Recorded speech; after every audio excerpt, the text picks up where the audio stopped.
I want to thank you for coming tonight. And tonight I'm going to tell you about Kolaimni. And Kolaimni is a healing technique. It's an energy healing technique. And we are going to see what it is, what it uses, how it works, and where it comes from, how it is practiced, and how it's learned. And the results, of course. And then we'll have a session of questions and answers. So please, at that time, feel free to ask all your questions, because it's not a good idea to go home with questions. It's much better to go home with answers. Okay? So Kolaimni is a word that means connecting with the healing light. The person who brought it back to this time is Michi Garza. This is a picture of Michi when she came here in Fairfield in 1996. And this was the article that was published in the Weekly Reader. That's where I saw it, and that's how I decided to go and learn this technique. So Michi is now 88, and she still teaches. She doesn't teach the basic Kolaimni, but she still trains teachers and gives advanced courses, and she writes books. So she is half Native American and half European descent. She is very active among the Indian nation, and she is a wonderful woman. She is just a wonderful woman. She is going to give some advanced courses in May this year that I'm planning to attend. Next slide, please. So what she says about Kolaimni is that Kolaimni is a healing form based on natural physical law. And we're going to spend quite a bit of time on that. It is a natural phenomenon. It is based on physical law. And it makes use of the body's own vibrations. This is very important. It allows a practitioner to connect the recipient to the universal light to renew the body's healing powers. Healing is a creative process that is a part of nature. Each of us has an innate ability to heal ourselves and to help others, to connect their healing energies to the universal light. So there is quite a few elements that are telling you what we use when we work with Kolaimni. We use the universal light. It is a natural phenomenon. It uses natural physical law. And it renews the body's healing powers. So this is basically, in a nutshell, what Kolaimni is, what we use when we talk about the light. It is the universal light, and we're going to go deep into that.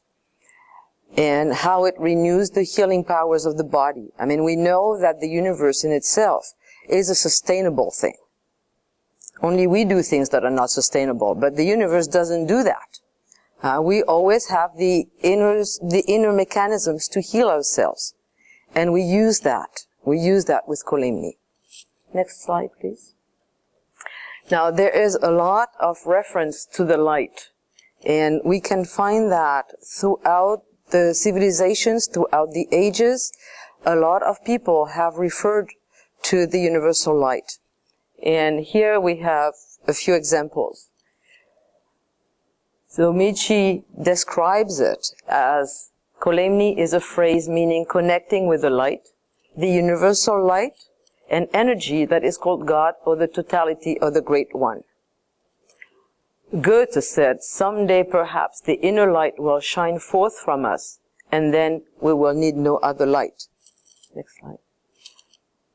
So the universal light is not something that comes from the stars. We often think of the light as what the sun gives us. But there is another kind of light that is more primordial, and we see reference to it as in Genesis, where it says, and there was light. Also, Thomas Fuller, who was in the 1600s a churchman in England, used to call light God's eldest daughter. And St. Paul said, I saw the nothing from whose light all lights come, from whose essence all essence come. So the light that we're talking about is actually that first manifestation of the universe in a way that it's an energy that is not differentiated yet. So it's already a manifestation because it has a reality. It's something that people can perceive, but it is not differentiated yet. It's where all the forces that built our universe are coming from. And then it starts differentiating and becoming the forces of nature, and from that comes matter. So this is what we work with. And it is easy to work with this. It can sound really complicated and really out there. But really, the light, that light, is the basis of the universe. So that's what we made of.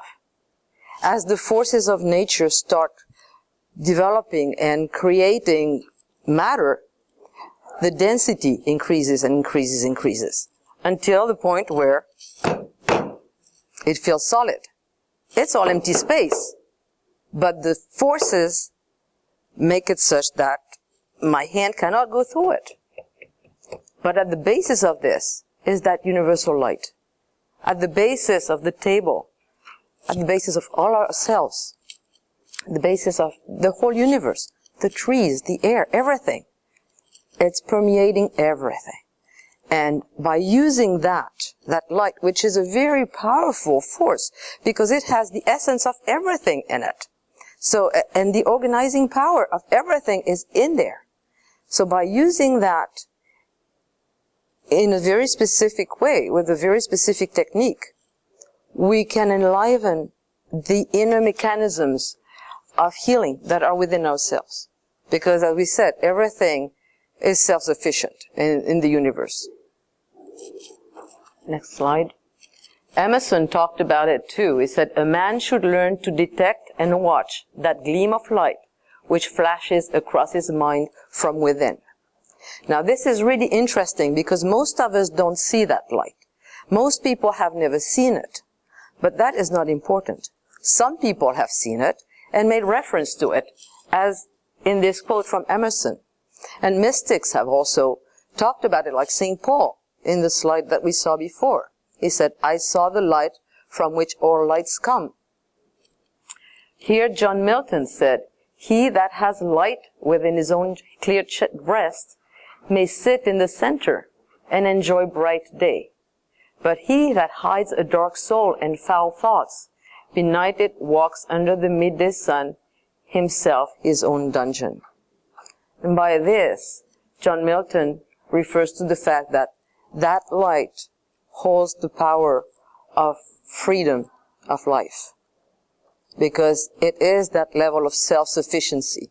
It is that level of organization. And it is that level of infinite power that is within ourselves and that we can use and that we can be renewed by, and we can use it to renew other people as well. Now the light is just like anything else. We're going to contemplate an analogy here. See, water can be found in different states. We can see it in a solid form, as in ice. We can see in liquid form, as in the lake. We can see in a gas form, as in the cloud. And then we can not see it at all, but it still exists. And we know that we live in Iowa, so we know that in the summer, when it's really humid outside and hot, and we're leaving our house with our glasses on, and the house has air conditioning, and we step out and we can't see a thing. Glasses are completely fogged up. And then we know there is moisture. Before that happens, we don't know if it's very humid outside or not. But we don't see the moisture until we are in these particular circumstances. And then we can see it. So it is the same thing with the light. The light we can see in different forms. We can see it in the sunset. We can see it in the shape of a rainbow, or I can see it in these orbs that only the cameras can catch. We can't see them, but still exists. And it is the same thing with us. We can't see the light that we made of, but it still exists. And again, Emerson said, from within or from behind, a light shines through us upon things and makes us aware that we are nothing, but the light is all. So this is really important, because that level of the light that we don't see in our everyday life is still quite a reality of life. And whether we see it or not, we can use it. And that's what Kolaimni does. It uses the light, and we get the results from something that we don't see. Actually, there is a very interesting piece of information here. It says we can say that light is the portion of electromagnetic waves that can be seen by the human eye.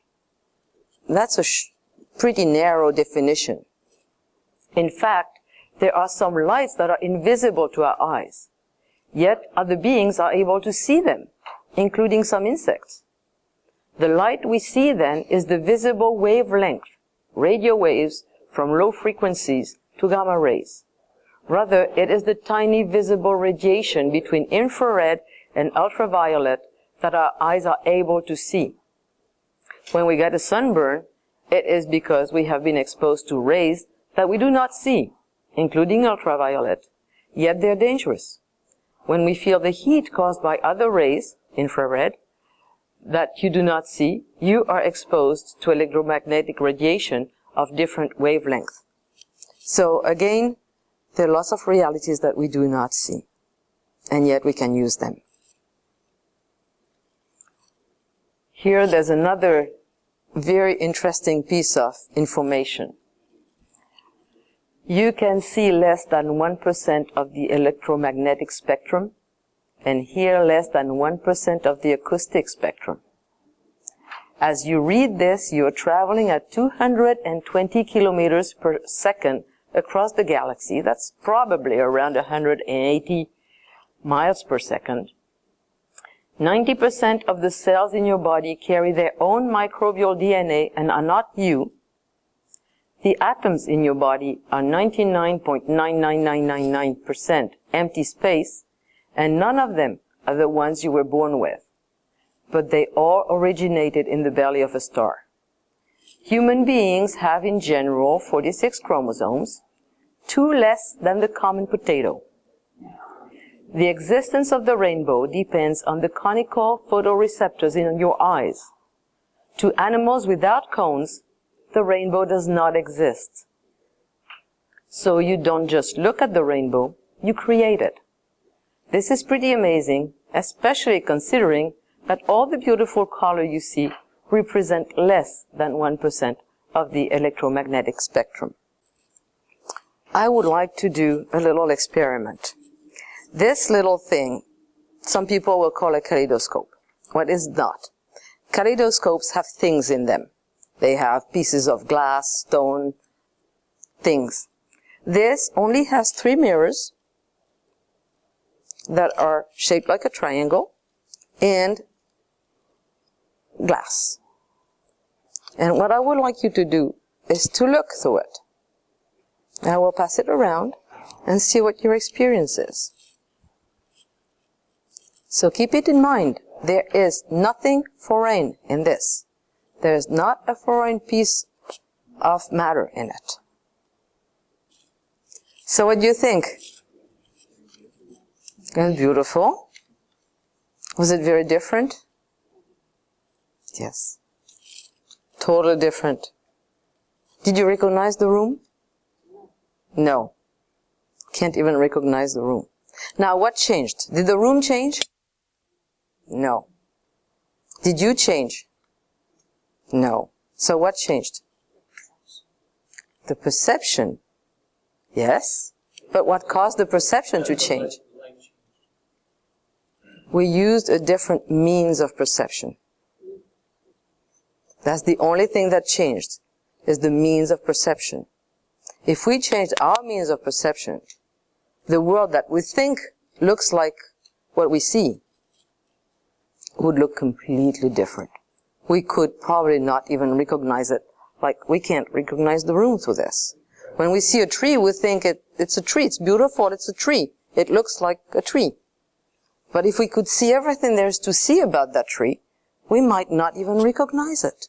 So it's a good thing it doesn't happen to us, especially not abruptly, because we might be a little shocked. So I had you see this so you realize that with Kolaimni you use something that you do not see, but that works. Now, there are technologies nowadays that help us to see the things we do not see with our eyes. And Kirlian photography is one of them. It is a means to get pictures of the non-material world without a camera. And it shows us patterns of energy and force fields that probably permeate all substances. So here we see it around a key, around the head of a lady, fingertips, and around a leaf. So this shows us that there is that energy. It is there, even if most of us do not see it. Now, there's plenty of things we don't see, and we never question. Who has seen the wind? Seen the wind? Nobody has seen the wind. Yet we use it all the time, and we don't even question it. And to somebody who could not even feel the wind, we can feel it. But there are people who don't have a sense of touch. It's something that happens. People lose their sense of touch after some disease. They could still sail, whether they feel it or not. They can still use it. So it's the same thing for us in Kolaimni. Whether we see the light, whether we feel it, whether we're aware of it or not, it does not matter. We can use it. As long as we have the technique to use it, that works. Now, scientists are just starting to uncover the reality of the universal light. They call it the unified field theory. Now, you want to be aware of the fact that even though this is much talked about and a lot of scientists are going in that direction, it is not yet universally accepted by all scientists. No new idea is going to be accepted at first. Some ideas will even take a long time. And we can see the picture to the right is a picture of Galileo. He was right. It took a long time for it to be accepted. It was dangerous, and he got rehabilitated by the church in 1996. So things can take some time. But that doesn't change the reality of things. People who have the vision dig in that direction. Nobody is saying that the theory of the unified field is complete and that it is perfect. But we're going in that direction where scientists are perceiving this basic reality of life more and more. Now, when we learn Kolaimni, and we're going to see what it is in details, but it's a very good thing because we become more self-sufficient. We use that light for ourselves. We use it to help others. And personally, I like to be self-sufficient. I don't like to have to go to the doctors all the time or to the healer or to find healers here and there. I like to be able to do my own thing, to be able to take care of my family. That's the way I'm put together. And a lot of people are like that too. So learning Kolaimni for me, it's been a wonderful thing. It has helped me to take care of my family. When the kids were little, I have 3 children. When they were little, there's always scraped knees, there is sore throat, there is always something. And then, they get older, and then there's more the emotional that you've got to work with when they're teenagers, and you can help them with that too. And then there's the parents, and the backaches, and this and that. So it's been very, very useful for me, for my family. And I used it basically just for ourselves for about 15 years. And then 2 years ago, I decided, now the kids are grown, I decided it was time to offer it to other people. So Michi said there is an excitement in rediscovering our natural powers, and that is quite true. Part of that excitement is in recognizing that some form of physical, emotional, and spiritual body realignment is practiced in every country in the world and referred to regularly in the recorded history of civilizations. It can be found in the Middle East, the Orient, the Native American culture, the Mayan and South American cultures, the English Isles, Africa, and yes, even in Christianity, if you know how to look for it. So everywhere throughout, all around the globe and throughout time, we know that these techniques have been there. And they're very useful. Now, what I want to do before we move on is I would like you to team up, and we're going to do a little experiment. I would like you to face the other person sitting next to you or the one behind you if you're at the end of a row, and we're going to do a little experiment.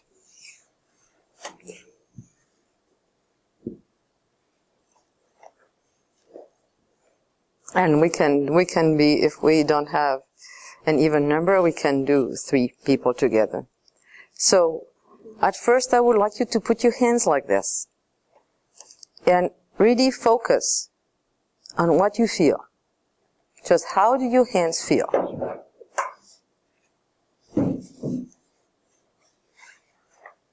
Just yourself, just your hands, okay?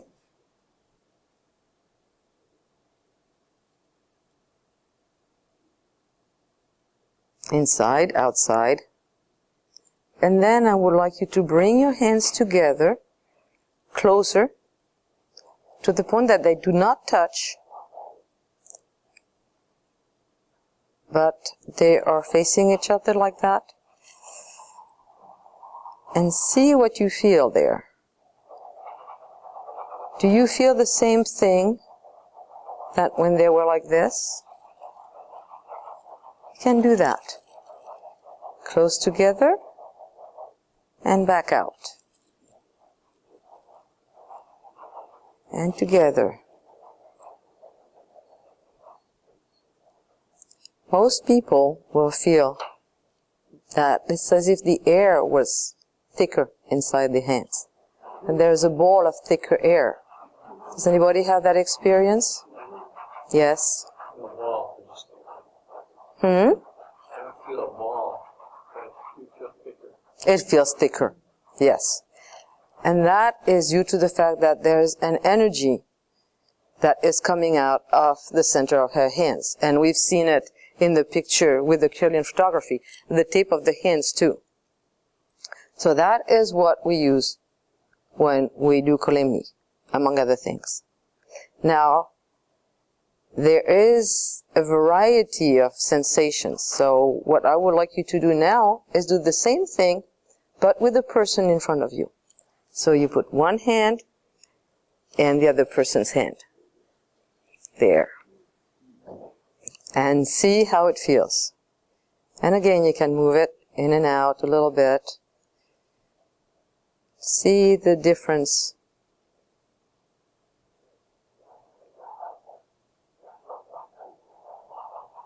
See, there's a different flavor to it, because it's 2 different energies.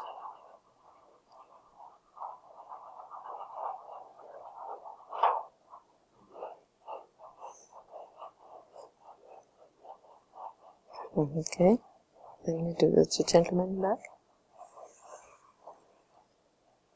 And then you can also do it over, above your hand. And again, see how that layer has a different feeling than out there.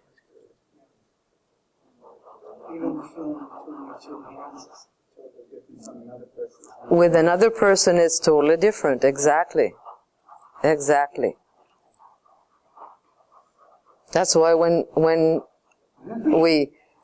I train people in the workshop, we do a lot of practice. We mostly do practice, but we make teams and we rotate the teams. so that people have a different experience. So this is what we use when we work with Kolaimni. And now, this brings us to this slide. You can do it. Everybody can do it. Why? Because this is the stuff we made of. So it's not difficult to use what we made of. What we need to do is to learn how to work from that level, which is our foundation, that level of the universal light. And there is a technique for that. Once we're in there, sort of, I mean, it's just a frequency. We just change frequency. Once we work with from there, then we use that light, and we use it with specific movements on the body of light of the other person. One thing is that people will always think, oh, can I do it? Am I going to be good enough? I wonder. It's very legitimate. I had never done any healing, learned any healing modality when I learned Kolaimni. And a lot of people come, and it's the first time they ever do something like that. And they wonder, can I do it? Yes. The answer is yes. We all can do it. Now, is somebody going to be better than me at it? Well, probably. There's always people that are better at doing something or another than we are. We all have our strong points. That's okay. We don't always have to be the best at whatever we do. We just need to do it well. That's all that matters. That's why I put those little people there. You know, obviously the little guys on top of the slide are enjoying a ride on their bicycle, and they really don't have much worries. And their goal is obviously not speed, but they can go from point A to point B, right? Everybody can ride a bike here? Can you all go from point A to point B? Good. Does that mean you'll get a yellow, what do we call it? The yellow shirt? Yes. No, it doesn't mean that. Now the guys on the bottom picture, they mean business. And they're going to be faster. But who cares? Kolaimni is not a race. When we practice Kolaimni, we can help ourselves, we can help others. And that's what matters. Now, when we practice Kolaimni, we reflect the light, basically. And Edith Wharton said there are two ways of spreading light, to be the candle or the mirror that reflects it. We're only the mirror.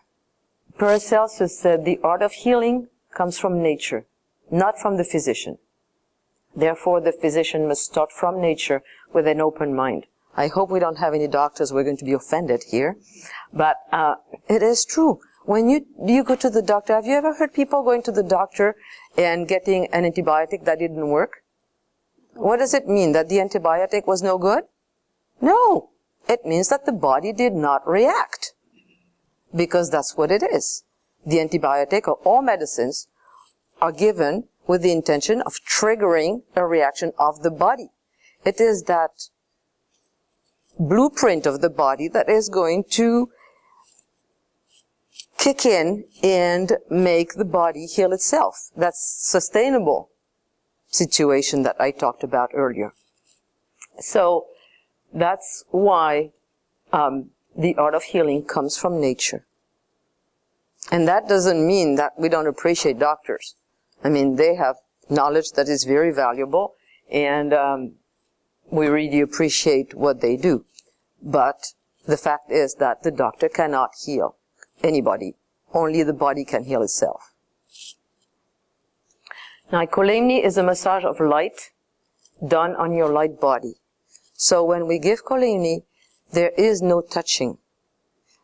The work is done above the body. And what we use is that universal light that we made of, that is coming out to our hands, and we give a massage on the body of light of the person. It's a massage on the body of light, and it enlivens that blueprint of our body, the mechanics, the healing mechanisms that are inside our body, that are embedded in that blueprint that is in the light, in the matrix of our body. And so in doing this massage, it enlivens it. It's kind of rubbing light against light at a very deep level. And it enlivens these mechanisms of natural healing. And then the body will heal itself as it can. Again, it comes from nature. The person who gives the Kolaimni cannot say it will do this or it will do that. The body will react. And that will be what happens. And that depends completely on the moment, on the person. Now, we talked a little bit before when we were waiting about the fact that Kolaimni can be given at a distance. Now, this is not complicated to understand once we've seen that we work from the level of the universal light. That light is omnipresent throughout the universe. So there is no question of distance. In there is no distance.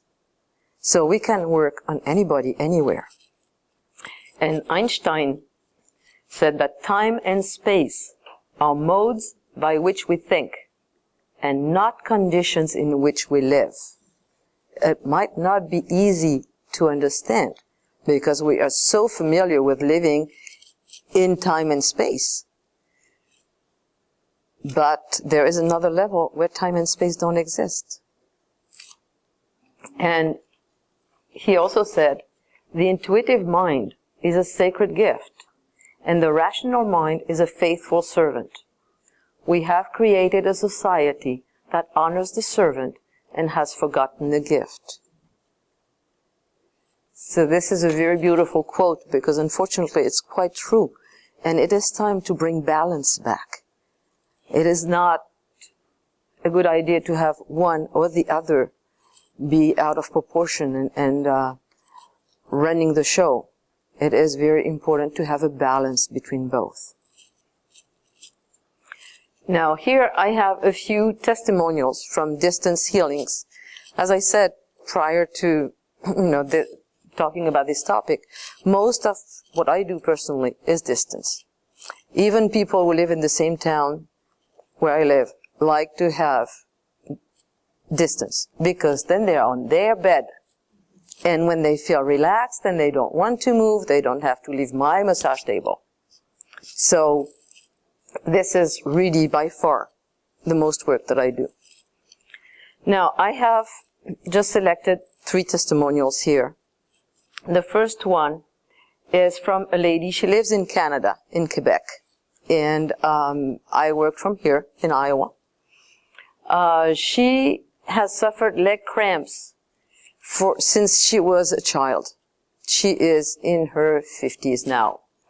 And she said that the pain was so intense. She said to me, if I could, when it hurts, if I could just cut my legs off, I would. And it happens a lot when it's cold. And of course she lives in Quebec, so not the best situation. And I gave her 3 treatments. And the leg cramps completely disappeared. She also had a thyroid situation. And she was feeling sluggish and everything. And she said she was feeling much better. Now the other person, the next person, is just the opposite. This is a gentleman I've known for a long time. Very sweet, very kind person. But his head has always felt way hotter than the rest of his body. And in the summertime, this poor man is just dripping sweat. And it is uncomfortable, obviously. So he asked me, he said, can you do something? And again, I said, I can try. I'm not the one doing it. Your body will be the one doing it. So all I can say is, let's try it and see what happens. It should be able to help. And it worked wonders. 1 treatment. I asked him, do you want another one? No, I'm fine. My head feels a lot cooler. I'm fine. It's taken care of. So these are 2 examples of things that can happen.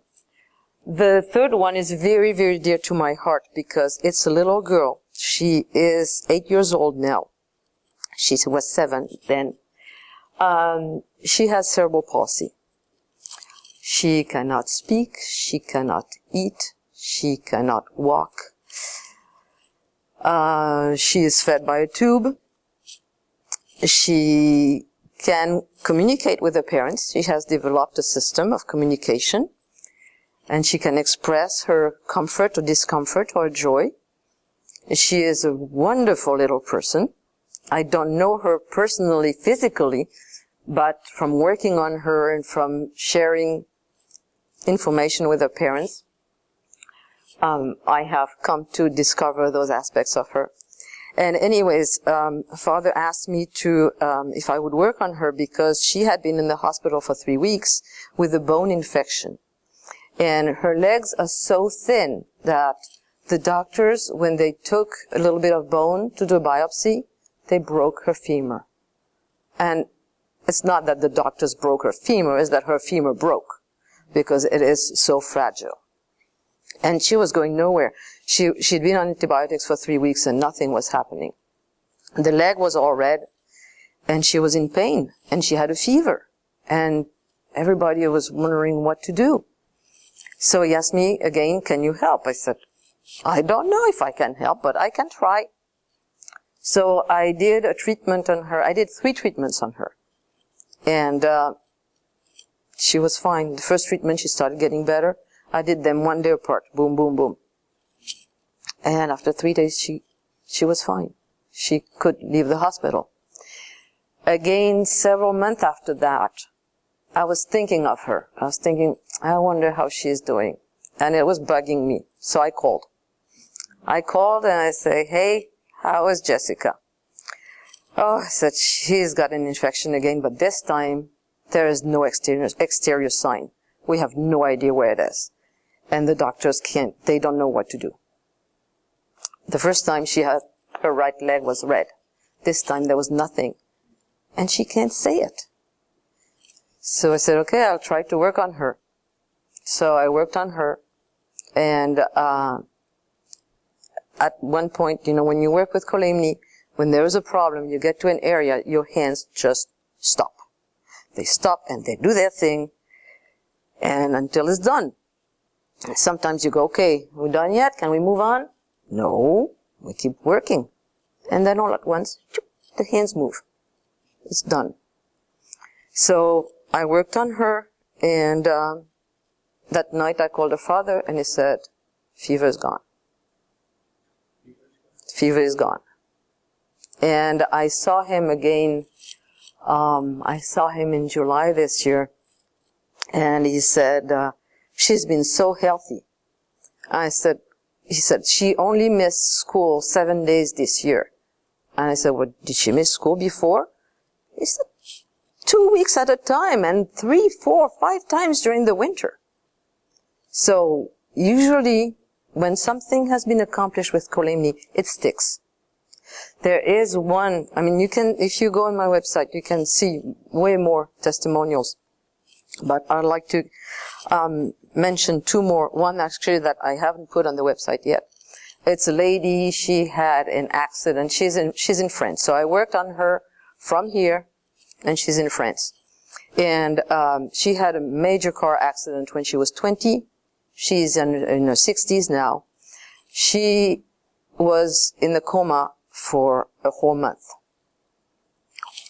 Left side, very, very damaged. And about 5 years ago, she had terrible difficulties lifting her leg. And the doctors actually did surgery and cut a muscle in there.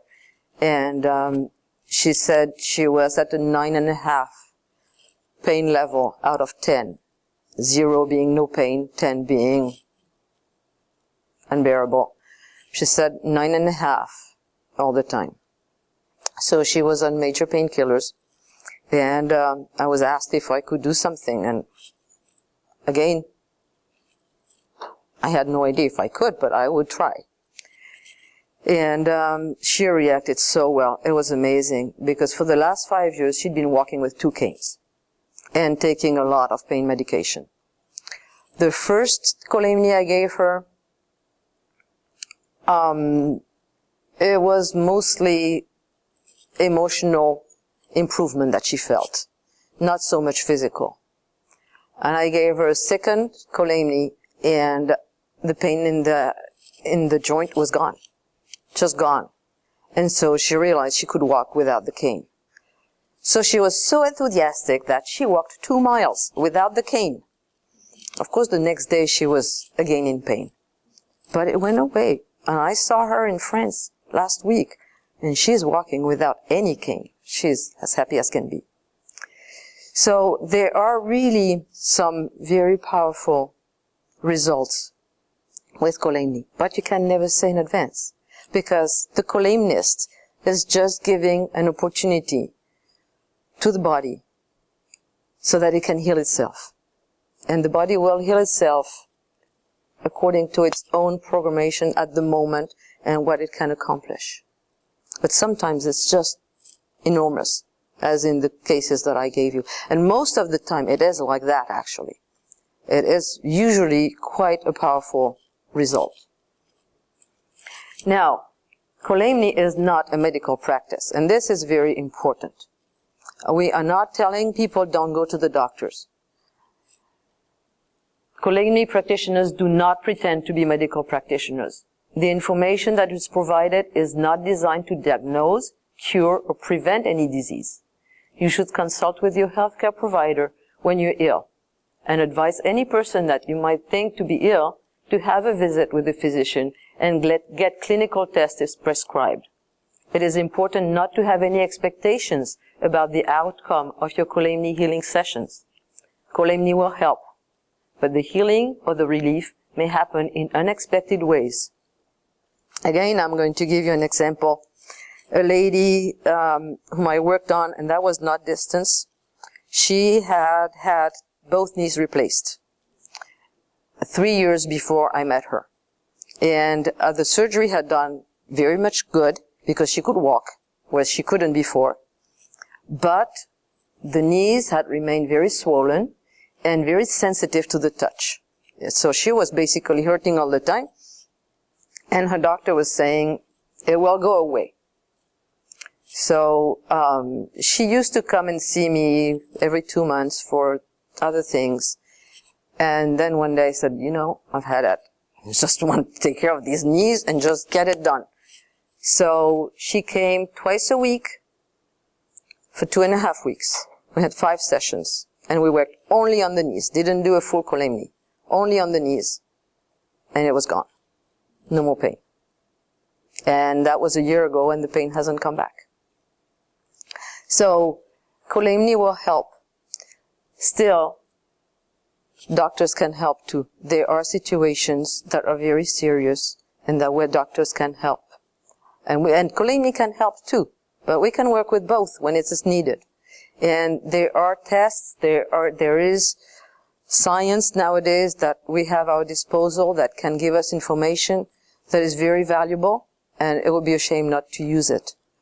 A man told me some time ago, can you take care of me? Can you help me with this problem? I said, did you have some tests done? I said, no, I don't want to go see the doctor. I said, do the tests. You know, it was not a big deal to have the test done. Since I wanted him to have the test, he didn't come see me. And he just kept on going his own way. And now we found out 1.5 years later that he has cancer and is quite advanced. So I always recommend when there's something that we get a good diagnosis first. And then people can do what they want with the information they got. Now, fees. There are no set fees to receive Kolaimni. That could very well be one of the reasons why it is not so well known. Kolaimni is a gift from life itself, but the Kolaimni provider is allowed to receive a donation. Maya Angelou said, I have found that among its other benefits, giving liberates the soul of the giver. And Buddha said, before giving, the mind of the giver is happy, while giving, the mind of the giver is made peaceful, and after given, the mind of the giver is uplifted. And so when Kolaimni is given, it is given. No strings attached. Nothing. It's a gift. It's a gift of life, healing itself through the person who is giving the Kolaimni. And there can be no price for that. And the Ko-lame-neist is giving it with full heart. Yet the person who has received it is allowed to express their gratitude. And people can express their gratitude in different ways and according to their means, according to their appreciation. That is a personal thing. But the person who has received the Ko-lame-neist is also allowed to express their appreciation. And it is a win-win situation, because when Ko-lame-nee is given, it is just given with love, and that's it. And then when the person gives back, it's the same thing. And that works a lot better than thinking, that was expensive enough, and writing a check, not being too happy about it. So when we do that, it's two waves of love and giving. And that is very, very wonderful. If we could do that when we pay all our bills. Oh, I'm so happy I could use my phone this month, and I'm writing this check, and thank you, and I'm sending it. If we could do all our payments like that, and if everybody could do that, we could change something tangible. I'm sure there would be it would be quite a difference. So when Ko-lame-nee is given, it is given like that. And the advantage of that too is that we end up with a system that works. Because people who cannot give much, who cannot give anything, there are people who are in that situation. Then they don't. But they still get taken care of. And those who can give more, then they do. And then the Ko-lame-neist is taken care of. And the people are taken care of. It always worked like that in tribes. And all in the ancient cultures. The healers were taken care of by the tribe, and the tribe was taken care of by the healer. Period. Now we have insurance, and we know the system does not work. But with this system, it works. And it doesn't have to be money. When somebody wants to give something else, they can give whatever they have. If money is there, it's better. Obviously, it's easier to go pay your insurance with a check than with a cow. Or, a buffalo hide, or God knows what. So, obviously, money is the easiest thing. But sometimes it's not. Sometimes I had people helping me with my website design.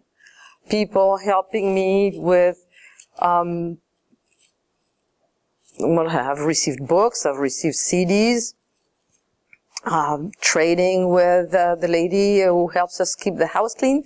She says, I have a backache. Can you give me a Ko-lame-nee? And I'll do the windows. Sure. I've received honey. I've received books. I said that before. So herbs. Yes. Incense. Whatever. Whatever the person wants to give is fine. And that's it. And the light is something that gives of itself freely and without counting. Rabbi Strasfeld said, light gives of itself freely, filling all available space. It does not seek anything in return. It asks not whether you're a friend or foe. It gives of itself and is not thereby diminished. Now, training. So, when we teach Ko-lame-nee, personally I do that over a weekend. And during the training, students learn how to perform and give the basic Kolaimni treatment, also known as Kolaimni Level 1.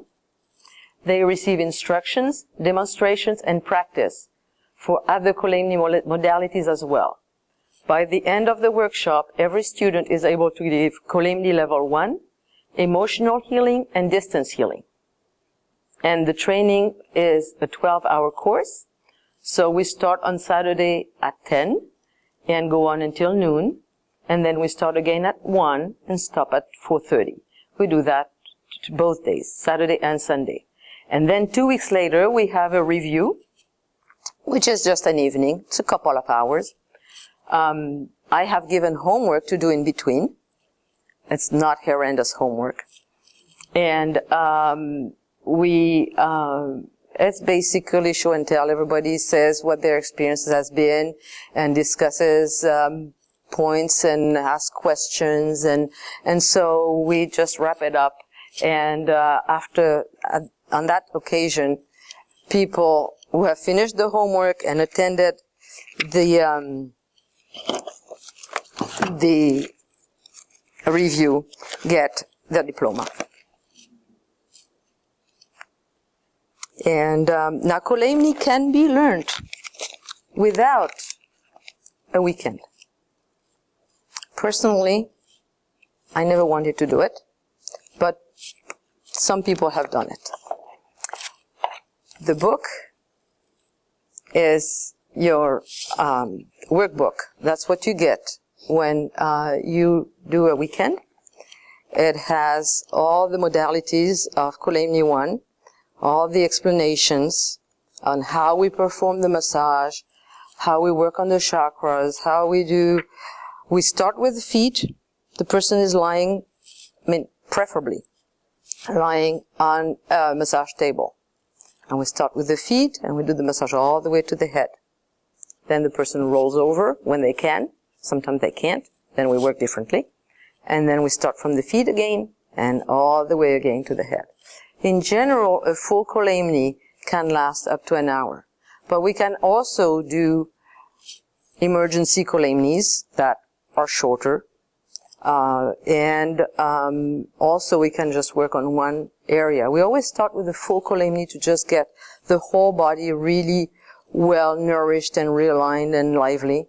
And then we can work on other areas of the body. I worked on a lady who had arthritis in her fingers. I couldn't believe it. It's a friend of mine. She does a lot of sewing. I hadn't seen her for 6 months. And I see her, and her thumbs are completely twisted. It's swollen like this. And she's in pain all the time. And I said, what happened to you? And she said, it's arthritis, and I don't know what to do. I've been using all kinds of things, and the doctors and herbs and whatever, and nothing has done anything to it. So we started with a full Kolaimni, and then every other day I worked on her for a week, and worked only on the thumbs. And after a week and a half, she said that she went down in pain. She was at a level 8, and it was constantly. It would wake her up at night when she turned in bed. And she said, now I'm at the 3.5, only when I use it. So, you see, like she could not open a door, she could not hold the steering wheel, all that was painful. So, in this case, then we did, the sessions we did on the fingers, on the thumbs, for about half an hour each time. Now, teamwork. When needed, Kolaimnists often work as a team. As a Kolaimnist, you will be welcome to participate in group sessions to work on people in great need. So those who wish to can be on the email list of Kolaimnists. And very often we will call each other or email each other when we have somebody that is really, that we need help with. Sometimes it's a case that is just so big that we don't feel confident working on the person by ourselves. We want help. And 2 or 3 people can work on somebody at once. So we do that. Or sometimes it can be that we can't work on someone. We just don't have the time or the availability, and we just need help. So we work as a team like that. Also, one thing that is quite valuable, actually, is a lot of us, especially these days when the economy is not great, we would like to do more for others. We would like to participate. We would like to do charity, to give money to people who don't, we're in very difficult situations. Yet we don't always have the resources to be able to do it ourselves either. When we learn Kolaimni, there is no shortage of good we can do, because we can help people. Now, one thing that is very important, we never practice Kolaimni on somebody who has not given us permission. We absolutely respect the free will of people. This is essential. But when people know the results of Kolaimni and that you practice it, hey, can you help me? So, and we can help people. It's very, very useful. So I will thank you very much for coming. Wishing you a wonderful night. And you stay healthy.